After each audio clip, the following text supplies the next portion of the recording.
Bonjour et bienvenue dans le Podcapsuleur, le podcast qui aime la bière et les brasseurs. En juin dernier, le gouvernement a annoncé par la voix de la secrétaire d'État à l'écologie, Bérengère Couillard, vouloir revenir à la consigne des contenants en verre. Dans les 2 ans à venir, la France veut lancer des expérimentations avec des hypermarchés volontaires. L'objectif est de baisser la production de plastique et carrément de sortir des emballages plastiques à usage unique en 2040. Saison 7, épisode 11, Édouard Hague, brasserie Météor à Orfelden, en Alsace. Cet épisode du Podcapsuleur vous est proposé dans le cadre d'un partenariat avec la brasserie Météor. Si dans les années 70-80, la pratique de la consigne s'éteint peu à peu en Gaule, au profit de contenants en verre perdu et autres emballages en plastique, l'Alsace a toujours fait figure de village d'irréductibles. Comme en Allemagne voisine ou en Belgique, 2 brasseries, dont la brasserie Météor, décident de continuer à vendre certaines de leurs références en bouteilles en verre consignées. Pour parler du projet du gouvernement et le confronter à la réalité de la filière brassicole, j'ai rencontré Édouard Hague, PDG de la brasserie Météor. Il nous explique ce qu'il a entendu et retenu des annonces de la secrétaire d'État à l'écologie. Disons dans les grandes lignes, ce que j'ai entendu, c'est surtout un soutien pour la consigne ou pour réemploi, ce qui est vraiment forcément quelque chose de positif. Nous, ça fait des années qu'on se bat déjà pour le maintien du système en Alsace et puis aussi pour son déploiement partout en France. Donc quand on entend des annonces qui vont dans le sens d'une accélération sur la diffusion de la consigne pour réemploi, c'est forcément quelque chose de très positif. Ce que j'ai retenu notamment, c'est l'idée que les différents points de vente, c'est-à-dire les supermarchés, devraient être en mesure de collecter, de récupérer les bouteilles qui vont ensuite être relavées. Et ça, je pense que c'est un point central. Et ce qui va faire en sorte que le système fonctionne, c'est la mise en place d'une logistique retour, c'est-à-dire récupérer les bouteilles et les renvoyer, soit directement chez les brasseurs qui sont équipés d'une laveuse, ou alors dans les centres de lavage. Oui, parce que depuis plusieurs années, les initiatives se multiplient. Et puis là, ça s'accélère un petit peu plus. Dans les différentes régions de France, on a des stations de lavage qui apparaissent.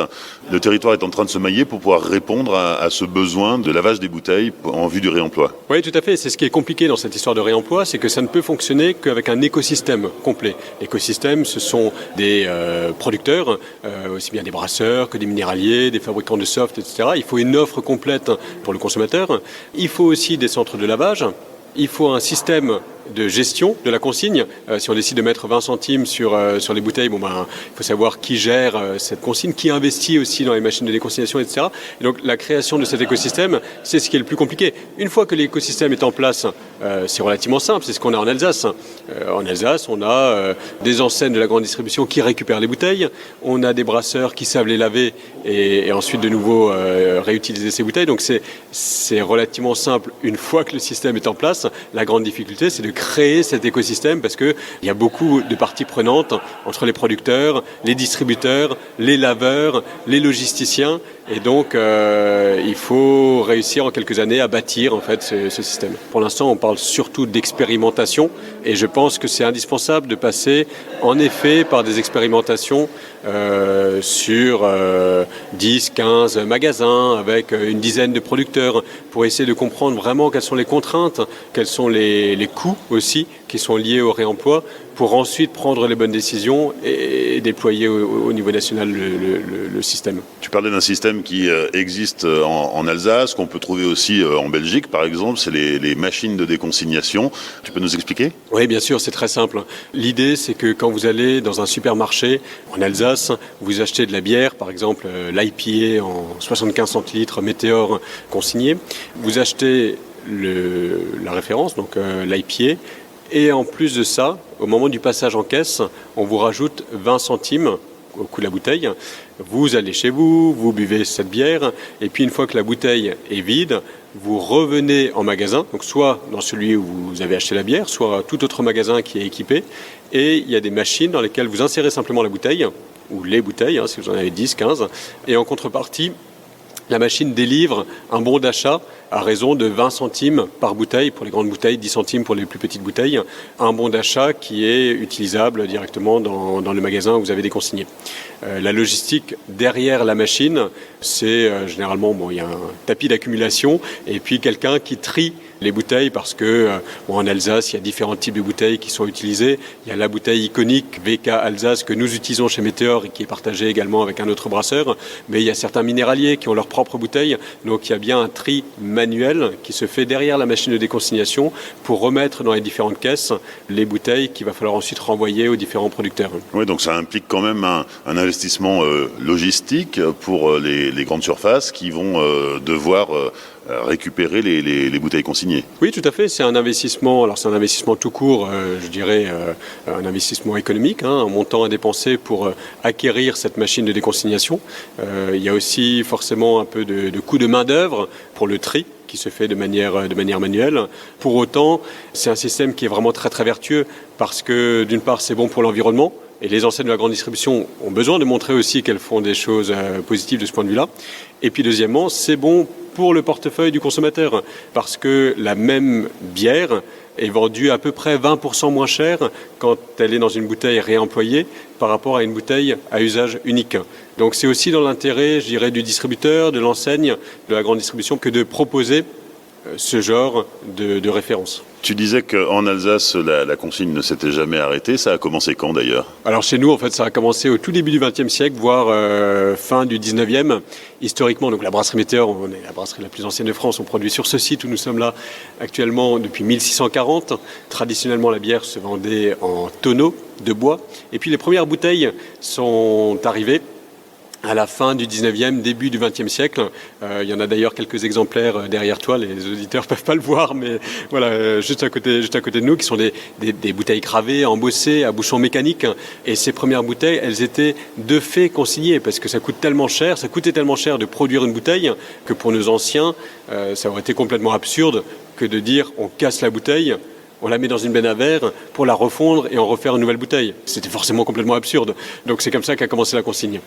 Et puis ça ne s'est jamais arrêté. Assez rapidement, les brasseurs alsaciens se sont mis d'accord sur un standard. Donc finalement, on ne réinvente rien. Dès les années 20, les années 30, il y avait un standard de bouteilles partagé entre tous les brasseurs alsaciens, ce qui permettait de simplifier le retour parce que ça permet de récupérer des bouteilles d'un confrère et de les laver chez nous et de le ré-remplir avec notre bière et vice-versa. Ce standard a évolué. On a quitté le bouchon mécanique fin des années 70, début des années 80 pour se retrouver avec un bouchon couronne. C'est toujours la bouteille qui existe actuellement. Alors, comme des brasseurs historiques alsaciens, il y en a eu de moins en moins à un moment donné. Nous, on n'a jamais arrêté de faire ce format, mais c'est vrai qu'aujourd'hui, nous ne sommes plus que 2 brasseurs à utiliser ce format régional, la VK Alsace 75. Alors à 2 brasseurs, c'est à peu près facile de se mettre d'accord sur un format de bouteille, mais aujourd'hui, quand on regarde, ne serait-ce que sur le marché bière, ce qui existe en termes de bouteilles, il y en a des grandes, des petites évidemment, il y a du 50 qui vient se glisser au milieu, il y a du plus petit format encore, 15 centilitres, ça existe par endroit, et puis il y a des bouteilles en verre vert, il y a des bouteilles en verre brun. Comment est-ce qu'on va pouvoir mettre en place un système de consigne avec autant de diversité ? Nous, chez Météor, on pense que ça passe nécessairement par la standardisation. C'est vraiment quelque chose qui est important. Il y a des grands débats sur le sujet parce que peut-être que certaines marques ont plus de mal à imaginer de standardiser leurs bouteilles parce qu'elles estiment que ça fait partie intégrante de leur image de marque. Moi, je pense qu'il faut dépasser tout ça, qu'à un moment donné, il nous faut quelques standards de bouteilles, justement par format, peut-être homogénéiser même les teintes au maximum. À la rigueur, si on n'a que de la teinte brune, honnêtement, c'est pas la catastrophe. Mais la standardisation, ça permet tellement de faciliter après sur le retour des bouteilles, ça permet d'éviter le tri, c'est beaucoup plus vertueux, même aussi d'un point de vue écologique, parce que nos bouteilles de Météor qu'on va envoyer en Bretagne ou dans le sud-ouest, elles vont pouvoir être lavées sur place et récupérées par un confrère en local, et vice-versa, alors que si on reste chacun avec notre format de bouteille, ça va faire des kilomètres en plus, et au final, ça va être moins vertueux. Donc je crois qu'à un moment donné, il faut dépasser toutes ces histoires-là de bouteilles spécifiques. On est au XXIe siècle, il faut qu'on soit pragmatique et surtout qu'on vise à décarboner notre secteur d'activité le plus possible, et donc ça passe par la standardisation. Mais c'est aussi disposer d'un cahier des charges, je pense notamment aux étiquettes et aux cols qui sont utilisés pour les étiquettes, parce que si nous, demain, chez Météor, nous récupérons les bouteilles d'un confrère à l'autre bout de la France qui utilise des cols qui sont incompatibles avec notre laveuse, forcément, ça ne marche pas. Donc, il y a aussi tout un travail à faire, mais qui va se faire sur la standardisation ou au moins définir des cahiers des charges pour qu'on rentre vraiment tous dans un seul et même écosystème. Et ça, est-ce que les brasseries sont prêtes aujourd'hui à changer de format, à passer sur des cols hydrosolubles, à changer peut-être leur modèle d'étiquette ? J'ai l'impression que oui. Enfin, moi, j'échange avec beaucoup de confrères qui semblent vouloir vraiment s'intéresser au réemploi. Nous-mêmes, il va falloir sans doute qu'on fasse des investissements et qu'on change peut-être certaines manières de faire parce que, voilà, c'est pas dit que notre système, notre format de bouteille soit celui qui va être retenu par l'ensemble de la profession et on est très humble par rapport à ça, même si, évidemment, on cherche à utiliser au maximum ce qu'on sait déjà faire. Mais en tout cas, dans une logique collective, il faut bien qu'à un moment donné, on se mette tous d'accord sur certains standards. Et moi, j'ai quand même l'impression que le réemploi le vent en poupe, à la fois chez les producteurs, donc chez les autres brasseurs, mais aussi chez les consommateurs. Pour les plus anciens, ils se rappellent du système de consigne qui était la norme partout en France jusque dans les années 60. Et puis pour les plus jeunes, ils comprennent bien qu'il y a un intérêt évident en fait, à réutiliser plutôt qu'à recycler. De manière générale, c'est toujours plus vertueux de réutiliser plutôt que de recycler. C'est sûr qu'on a la chance d'être dans un secteur d'activité, les brasseurs, où globalement on utilise des matériaux qui sont très facilement recyclables et très largement recyclés. C'est vrai pour le verre, c'est vrai pour le carton quand on utilise des caisses ou des packs. C'est vrai aussi pour l'aluminium. Pour autant, réutiliser, c'est toujours beaucoup plus vertueux que de recycler.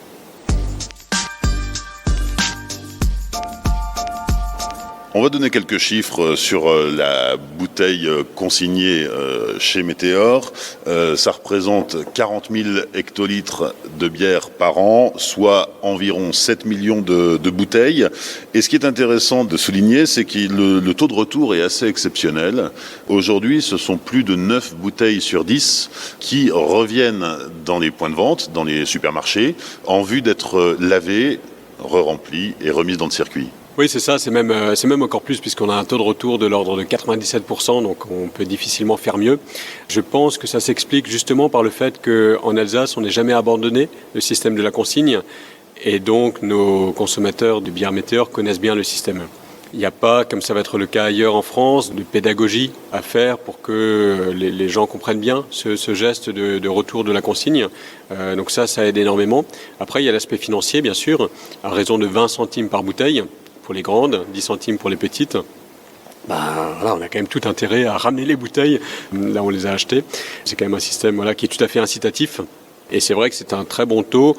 Les 3% restants, ce sont essentiellement des bouteilles qui, au bout d'un moment, finissent par casser. D'ailleurs, souvent sur nos lignes, ce qui est logique, parce que nos bouteilles font une vingtaine de rotations en moyenne. Certaines peuvent faire 40, 50, mais en moyenne, c'est une vingtaine. Et donc, au bout d'un moment, soit elles cassent complètement sur nos lignes, soit on a un détecteur en ligne qui peut juger qu'il y ait une fragilité au niveau du goulot, par exemple. Et donc, à ce moment-là, elles sont éjectées pour éviter tout risque, notamment sur les débris de verre. Et c'est ce qui explique qu'on n'est pas 100%. Mais sinon, effectivement, là, on est sur un système qui est très, très optimisé.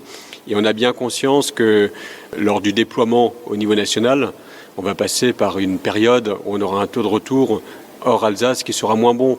C'est logique parce que d'ici à ce que tout le monde comprenne ce système de consigne, ça va prendre un peu de temps, mais c'est pas grave.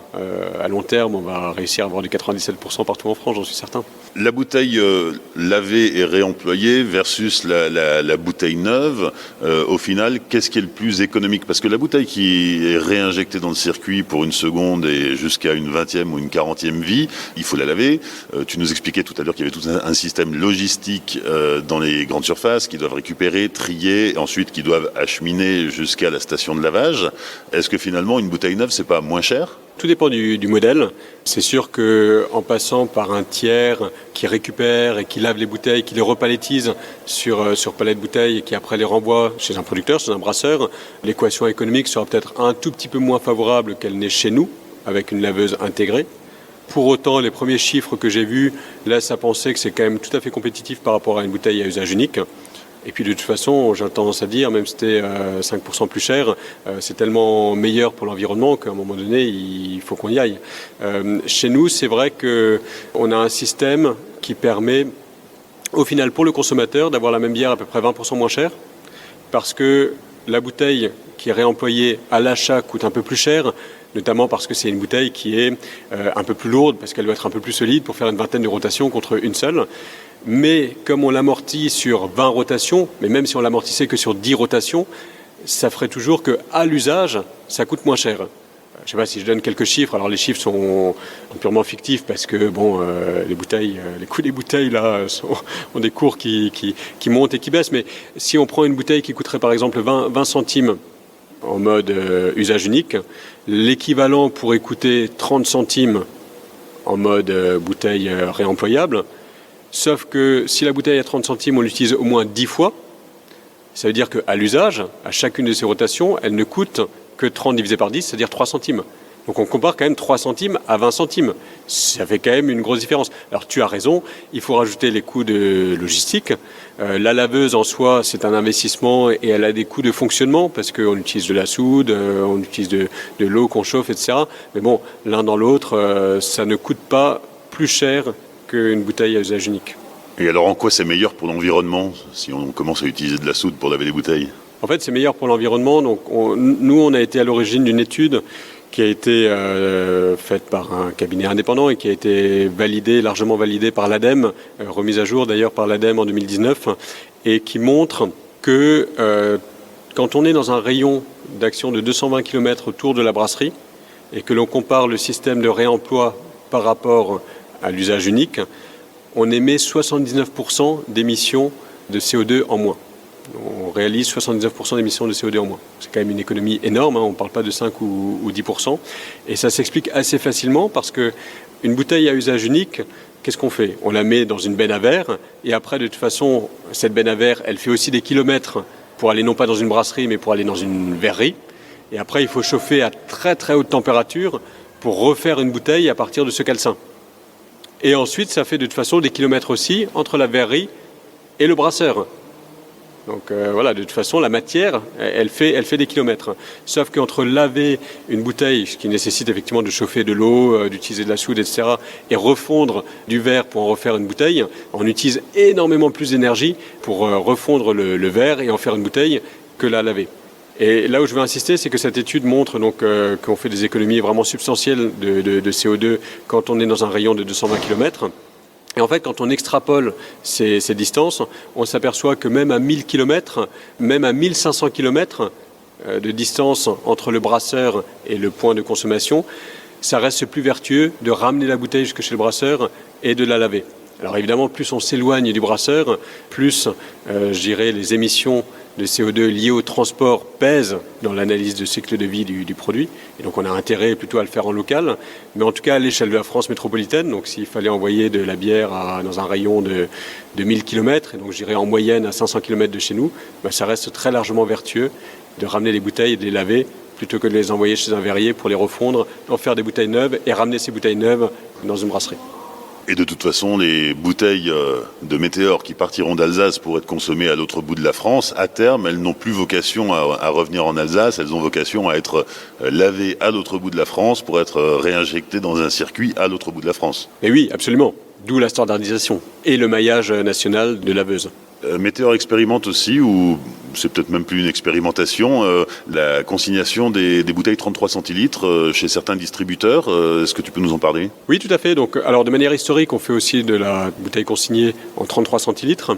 Mais cette année, on a décidé d'accélérer, donc en créant toute une gamme en 33 centilitres. On a désormais l'IPA, la triple, la cerise et la bière de Noël, quand viendra la saison de la bière de Noël, dans l'idée de effectivement accélérer le déploiement de la bouteille consignée. Nous, on pense que ça passe vraiment par avoir la gamme adéquate. Donc, on avait déjà une gamme assez large en 75 centilitres, mais c'est vrai que le format 75 centilitres, en tout cas consigné, est quand même un format très alsacien, même si c'est un format qui se développe un peu partout en France. Mais on a estimé que le format 33 centilitres en consigné était vraiment complémentaire au 75 centilitres pour avoir une offre complète, de manière à faire des expérimentations un peu partout en France. Et notamment, on déploie la 33 centilitres avec un réseau de cavistes qui n'est autre que VNB et qui, avec ses 250 magasins un peu partout en France, nous permet justement de toucher des clients, des consommateurs dans toutes les régions à travers ces 33 centilitres. Donc VNB vend la bière Météor à 10 centimes plus cher la bouteille, et ensuite le client la rapporte, et après, comment c'est géré aujourd'hui ? Oui, chez VNB, ils ont l'historique de la consigne, ils savent faire. Donc, comme ce sont des cavistes, il n'y a pas besoin d'une machine de déconsignation. Mais là, ça se fait de manière manuelle. Quand vous allez chercher de la bière chez eux, vous pouvez rendre les bouteilles qui sont consignées et on vous fait l'avoir, ou plutôt le bon d'achat qui correspond au nombre de bouteilles que vous rapportez. Et les bouteilles reviennent en Alsace ? Oui, tout à fait. Les bouteilles reviennent en Alsace et elles sont lavées chez nous et re-remplies. On a commencé en février de cette année, donc c'est vraiment tout récent, mais pour l'instant, on est très content des premiers retours que nous avons. Globalement, dans les différentes expérimentations que nous faisons hors Alsace, on voit qu'il y a vraiment un intérêt pour la consigne chez le consommateur. Il y a aussi une contrainte qui est associée, c'est-à-dire il faut stocker les bouteilles, penser à les ramener, mais il y a quand même déjà, moi je trouve, un public qui est vraiment averti et qui connaît ce principe de consigne et qui souhaite contribuer à l'émergence d'un écosystème autour de la consigne partout en France. De toute façon, on voit que la mentalité zéro déchet se développe à grands pas aussi. Aujourd'hui, quand on va acheter son kilo de tomates au supermarché, on a un sachet papier où on peut venir avec son propre sachet pour acheter ses nouilles en libre service pour éviter d'utiliser du plastique ou aujourd'hui les sachets biodégradables. Oui, exactement. Je pense qu'on est de plus en plus, nous toutes et tous, sensibilisés en tant que citoyens et puis on a envie de trouver des solutions pour consommer de manière un peu plus vertueuse. Et le réemploi est clairement une de ces solutions. C'est effectivement une petite contrainte parce qu'il faut penser à ramener les bouteilles. Mais bon, honnêtement, ça permet de consommer avec un impact meilleur pour l'environnement. Je crois qu'il faut le faire, il ne faut pas se poser de questions.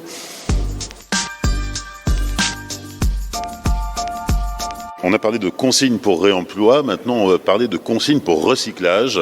Alors ça concerne en particulier deux contenants qui sont les contenants en PET. Alors là, la bière en PET, ça se fait pas ou alors très très très marginalement, mais ça concerne aussi l'aluminium et donc la canette ou les bouteilles alu, puisque certaines brasseries utilisent des bouteilles alu.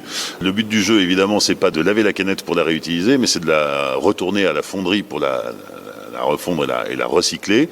La canette va être consignée monétairement comme la bouteille ? Oui, donc c'est tout le sujet. Et donc là, pour le coup, ça n'a vraiment rien à voir avec la consigne pour réemploi. Le but, c'est pas de ramener les bouteilles qui soient ensuite lavées, mais c'est d'améliorer le taux de collecte. Donc en fait, il y a des objectifs qui sont fixés dans la loi. On doit collectivement atteindre un certain taux de collecte, que ce soit pour le PET ou pour l'aluminium.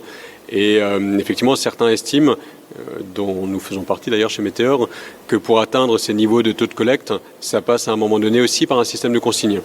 Donc là, l'idée, comme tu viens de le décrire, c'est que sur la canette, il puisse y avoir, quelque chose comme 10 centimes, 15 centimes, 20 centimes, qui soient redonnés au moment où on met cette canette dans le bon bac de tri pour qu'ensuite elle soit récupérée. Bon, chez nous, Meteor, la canette, ce sont des volumes qui sont relativement faibles par rapport au reste. Mais on pense quand même que c'est une bonne solution. Le but du jeu, c'est quand même de viser aussi des taux de récupération de l'aluminium qui se rapprocheraient idéalement des 90%, voire plus. Et on a le sentiment que pour l'instant, ça ne fonctionne pas. Alors c'est vrai que la canette est aussi utilisée notamment en mode nomade. Ce qui peut expliquer que parfois les consommateurs ne mettent pas dans le bon bac de tri parce qu'il n'y a pas forcément de bon bac de tri quand on est dans la rue et qu'on cherche à jeter sa canette. Mais justement, d'avoir un système de consigne permettrait quand même vraiment d'avoir des taux de collecte qui sont meilleurs. Et au final, c'est ce qui est meilleur pour la planète et meilleur pour nous et vice-versa. Donc je pense qu'il faut pousser dans ce sens. Oui. Mais là aussi, ça nécessite une logistique derrière pour réceptionner les canettes vides et les déconsigner. Oui, c'est sûr. C'est quand même pas si évident. C'est facile à dire sur le papier. Mais derrière, c'est sûr qu'il faut avoir des systèmes qui permettent de récupérer ces canettes, les bouteilles en PET, qui puissent rendre au consommateur sa gratification, donc les 10 ou 15 ou 20 centimes par canette. Donc c'est pas simple, mais néanmoins c'est un système qui existe dans d'autres pays. Et s'il faut en passer par là pour s'assurer qu'on limite les déchets, je pense que c'est une bonne chose. Alors encore une fois, nous chez Meteor, on est relativement peu concernés. On produit à peu près 300 000 canettes par an, donc c'est pas zéro, mais bien sûr, c'est une goutte d'eau par rapport à toutes les canettes qui sont produites en France chaque année. Mais en tout cas, notre position, ouais, on pense qu'il faut aller dans cette direction. Ouais. Revenons à nos bouteilles. On disait tout à l'heure qu'il y avait un maillage territorial qui était en train de se mettre en place avec des unités de lavage dans différentes régions de France. On a longtemps entendu dire autour de la consigne qu'il n'y avait pas de volonté politique et que c'est pour ça que ça avançait, mais pas suffisamment vite. Aujourd'hui, la volonté politique semble être là. En termes d'échéance, qu'est-ce qu'on peut imaginer ? La ministre parle de 2 ans, mais 2 ans, ça va être à peine suffisant pour mettre en place des expérimentations et en tirer des conclusions. Le temps du politique est toujours plus long que ce qu'on souhaiterait.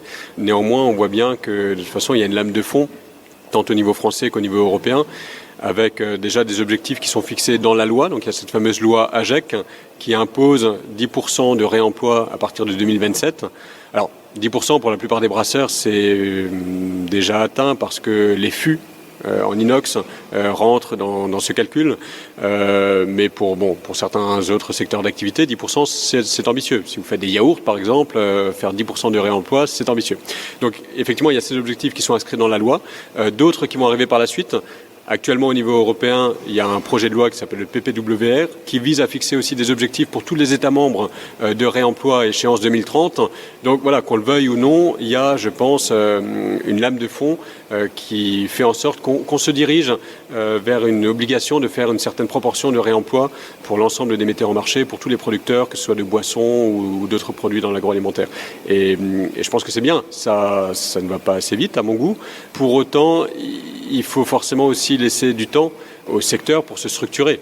Si on nous imposait, par exemple, en 2 ans, de faire 50% de réemploi, ça ne marcherait pas. C'est juste que ça n'est pas possible. Il n'y a pas les infrastructures, il n'y a pas le secteur dans son ensemble ne serait pas prêt. Donc c'est pour ça, moi, je suis vraiment partisan de se donner des objectifs croissants sur un temps relativement long, c'est-à-dire sur 5, 10, 15 ans. C'est la seule manière pour que, collectivement, tous les brasseurs, les distributeurs, les autres producteurs, etc., se mettent en marche dans cette direction. Si on impose des objectifs à trop courte échéance, en fait, ce qui va se passer, c'est qu'il va y avoir une levée de bouclier et ça va être contre-productif. Moi, je suis beaucoup plus partisan de dire, voilà, on se donne des objectifs à 5, 10, 15 ans. Et par contre, ce sont des objectifs qui sont inscrits dans la loi et on n'a pas le choix et voilà, et on y va. Sur le CHR, on est beaucoup plus avancé en termes de consigne et de réemploi du verre, puisque le bar reçoit ses bouteilles d'eau minérale, ses bouteilles de soda en verre. D'ailleurs, la fameuse marque rouge, les bouteilles sont transparentes et toutes limées parce qu'on voit qu'elles ont été déjà bien réutilisées. Là-dessus, on est plutôt correct aujourd'hui en France. Donc les efforts, c'est surtout à la maison pour les particuliers. Oui, c'est ça. Je pense que dans le CHR, on est quand même globalement bien plus avancé. Parce que déjà, l'essentiel de la bière est vendu en fûts en inox, qui ont une durée de vie quasiment illimitée, qui sont évidemment réemployés. Beaucoup de boissons en verre sont effectivement en verre réemployés. Il y a sans doute encore des possibilités d'amélioration, je pense notamment au vin. Certaines boissons, même certains brasseurs. Nous aussi, chez Meteor, même si c'est une infime proportion des fûts qu'on utilise, mais on utilise aussi des fûts en plastique. C'est peut-être quelque chose qui est discutable, même si, encore une fois, chez nous, c'est vraiment une infime partie. Mais il y a toujours matière à améliorer, mais c'est vrai que le CHR a quand même vraiment une longueur d'avance sur le sujet du réemploi. Et maintenant, le gros sujet, c'est la consommation à domicile. C'est les particuliers, la consommation à domicile. Comment retrouver ce geste de réutiliser plutôt que de recycler ? Et est-ce qu'on peut imaginer que dans quelques années, on fera comme en Belgique, on viendra acheter son casier de bière au supermarché avec 24 bières dans une caisse plastique ? Oui, alors je pense que c'est possible. Alors c'est quelque chose qui existe en Alsace. En Alsace, on vend beaucoup de bouteilles qui sont directement au casier, qui sont présentées comme telles dans les rayons et on voit des consommateurs qui prennent des casiers entiers, même si je pense que l'essentiel des consommateurs le prennent quand même à l'unité. Après, c'est pas compatible avec toutes les situations. Quelqu'un qui habite en centre-ville, dans un petit appartement, dans un étage, sans ascenseur, etc., prendre directement un casier de 24 bouteilles de la même référence en plus, c'est pas le bon système. Mais donc, on se dirige sans doute vers un système hybride, mais quoi qu'il en soit, avec beaucoup plus de réemploi. Ça, j'en suis convaincu. Il y a les questions environnementales dont on parle depuis le début, qui sont notre ADN chez Meteor, comme chez beaucoup d'autres brasseurs, et qui nous poussent à aller dans cette direction. Et puis, il y a aussi le sujet purement pragmatique et économique de qu'est-ce que ça coûte une bouteille et qu'est-ce que ça coûte de la réemployer. Et on l'a bien vu, là, depuis la guerre en Ukraine et toute la crise qu'on a eue sur le verre. En fait, l'énergie va coûter structurellement de plus en plus cher. Et donc, refaire des bouteilles neuves, ça va coûter structurellement de plus en plus cher versus les réemployés. Et donc, ne serait-ce que pour des questions économiques, je pense qu'on a intérêt à aller vers le réemploi. Et d'ailleurs, nos anciens ne s'y trompaient pas. Pourquoi est-ce que le réemploi existait, était le système dominant dans les années 60-70 ? Parce qu'on avait beaucoup moins accès à l'abondance énergétique qu'aujourd'hui. Et donc, quand on est sous contrainte énergétique, qu'est-ce qu'on fait ? On fait du réemploi. Voilà, c'est tout. Sur la mise en œuvre côté brasserie maintenant, entre une brasserie qui fait 300 000 hectos à l'année et une brasserie qui en fait 300, les problématiques sont pas les mêmes, les besoins non plus d'ailleurs, mais est-ce que les petits producteurs doivent avoir peur ou ont raison d'avoir peur face à ce mouvement qui est en train de se dessiner ? Je pense que c'est une opportunité pour tout le monde, petits, moyens et grands.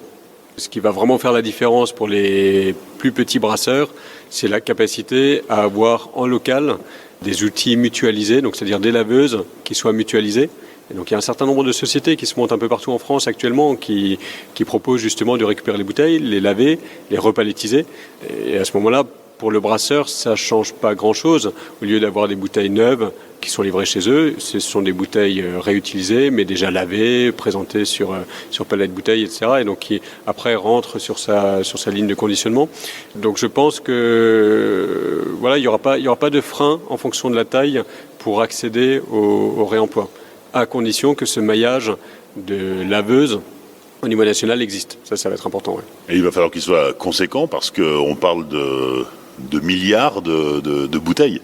Oui, c'est sûr qu'il y a vraiment une question d'échelle. Ouais. Il y a vraiment une question d'échelle. C'est aussi pour ça qu'il y a un certain nombre d'aides qui sont dans les tuyaux, notamment l'appel à projet sur le réemploi par Citeo, qui représente quand même 50 millions d'euros par an, c'est quand même pas neutre, qui vise justement à promouvoir ce genre de système. Il va y avoir, comme ça existait par le passé d'ailleurs, des laveuses mutualisées et puis des laveuses internalisées. Et ça va être une question de taille. À partir d'une certaine taille, ça vaut plutôt le coup d'internaliser la partie lavage. Et puis, pour démarrer, ça vaut plutôt le coup de mutualiser ou en deçà d'un certain seuil. Mais ça, pour moi, ça ne va pas être un frein ni technique ni économique. Ça va être, par contre, une question d'accélération et à partir de quand cet écosystème sera prêt. Météor est équipé à sa propre laveuse et lave ses propres bouteilles. Est-ce qu'on peut imaginer que dans 5 ans, 10 ans, Météor lave pour d'autres ? Ah oui, on peut tout à fait l'imaginer. Ça pose bien sûr des questions de à quel prix il faut facturer sa prestation, des questions de capacité, est-ce qu'on a des capacités supplémentaires sur notre laveuse, etc. Mais sur le principe, bien sûr, je trouve que c'est vraiment dans l'état d'esprit. On a intérêt à ce qu'il y ait un maximum d'acteurs qui aillent sur le réemploi. C'est pas quelque chose qu'il faut garder juste pour soi, bien au contraire. C'est quelque chose qu'il faut largement diffuser, démocratiser. Et donc si nous, on peut aider en local d'autres producteurs, que ce soit de bière ou d'autres boissons, bien sûr, on étudiera ça à chaque fois. C'est quoi les prochaines échéances, les perspectives de ce mouvement du réemploi de la bouteille en France ? Moi, je pense qu'on va assister à partir des mois prochains et jusqu'au mois 2025 à toute une série de tests partout en France, dans différents réseaux de distribution, mais bien sûr la grande distribution en premier, parce que ça reste quand même le premier réseau en termes de volume. Et toutes ces expérimentations vont permettre de comprendre comment organiser un système à l'avenir qui convient au plus grand nombre. Quel doit être le bon prix de la consigne, qui doit être en charge d'investir dans les machines de déconsignation, qui doit s'occuper du tri, qui doit s'occuper de la consigne retour. Qu'est-ce qu'on fait des excès de consignes d'un point de vue monétaire qui ne sont jamais revenus ? On utilise cet argent pour faire quoi ? Toutes ces questions vont se poser dans les années qui viennent. Le sujet de la standardisation, le sujet du cahier des charges, et tout ça va découler des expérimentations. Mais maintenant, il faut qu'on passe à une échelle plus grande et surtout à beaucoup plus de pragmatisme, c'est-à-dire vraiment faire des tests et voir ce qui fonctionne, ce qui ne fonctionne pas pour bâtir le système. Et je pense que le déploiement à large échelle, ça va se faire après cette phase d'expérimentation. Donc on pourrait imaginer ça entre 2027 et 2030. Voilà, c'est un peu pour dresser des perspectives. Je pense que c'est le temps qui est nécessaire pour vraiment bâtir un système au niveau national. Il y a une autre question aussi, c'est qui finance tout ça et qui finance par exemple l'achat des bouteilles. Au bout d'un moment, les brasseries n'auront pas les mêmes besoins et chacun va devoir injecter de la bouteille neuve dans le circuit. Comment ça peut s'équilibrer ça ? Ça, effectivement, ça fait partie des grands sujets pour lesquels il faut trouver les solutions. On pourrait imaginer que ça passe par un organisme qui est un rôle de gestionnaire pour l'ensemble de ce parc de bouteilles. Ça, c'est possible. Ou alors que, comme ça a été le cas historiquement en Alsace, que chaque brasseur injecte dans le parc de bouteilles un nombre proportionnel au volume qu'ils réalisent. Voilà. Mais ça nécessite aussi une gestion intelligente. Donc actuellement, ce débat n'est clairement pas tranché, mais on sait qu'il existe des solutions. Encore une fois, on ne réinvente pas le fil à couper le beurre, puisque ce système existe dans d'autres pays. Donc il faut qu'on puisse s'en inspirer, prendre les aspects positifs de ce qui existe à l'étranger, et puis le faire à la sauce française, dans un système qui convienne au plus grand nombre. L'Alsace a un rôle de premier de la classe à tenir dans ce projet de consignation ? Je pense oui. En tout cas, on a un système en Alsace qui existe et qui fonctionne, qui est sans doute améliorable au moment du passage à l'échelle nationale. Mais c'est sûr que déjà on démontre que le système existe et est possible. Tous ceux qui disent on n'y arrivera jamais, le réemploi, ça n'existe que sur le papier, il suffit qu'ils viennent en Alsace pour voir que ça fonctionne. Et ça fonctionne à la bonne échelle. De ce point de vue-là, oui, l'Alsace a forcément un rôle pour montrer la voie. Mais par exemple, ce qui n'existe plus en Alsace, ce qui existait par le passé, c'est justement ce système de mutualisation de laveuses. C'est pour ça que je dis, il ne faut pas non plus faire un copier-coller de ce qui existe en Alsace. Le modèle alsacien, pour l'instant, ce sont les brasseurs qui internalisent le lavage. Non, je pense qu'il faut un système hybride avec aussi des tiers qui récupèrent et qui lavent pour d'autres.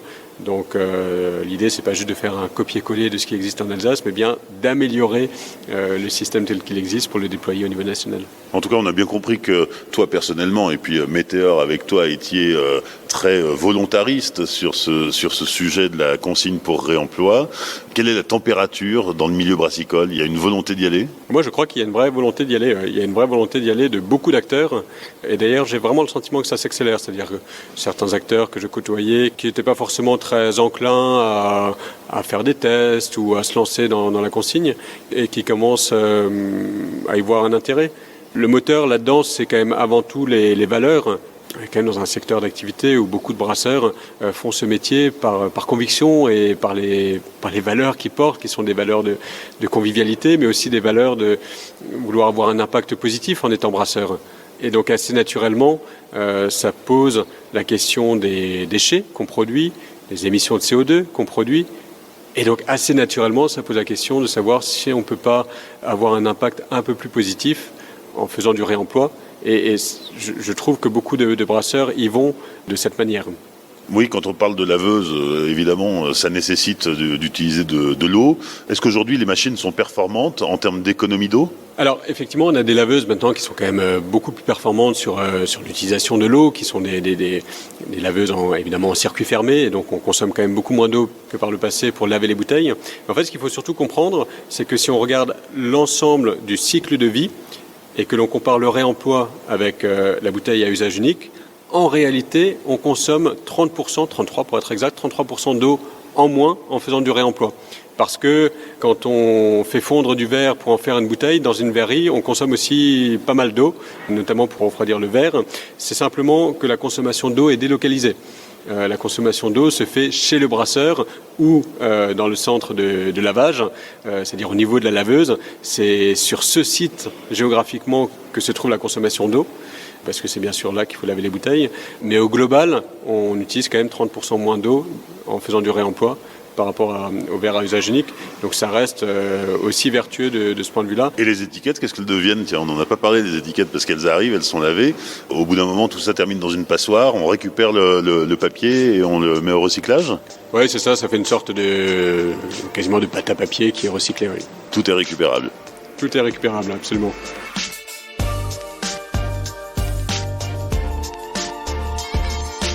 Merci à Édouard Hague, PDG de la brasserie Météor, et aux équipes de la brasserie pour leur accueil lors de l'enregistrement de cet épisode.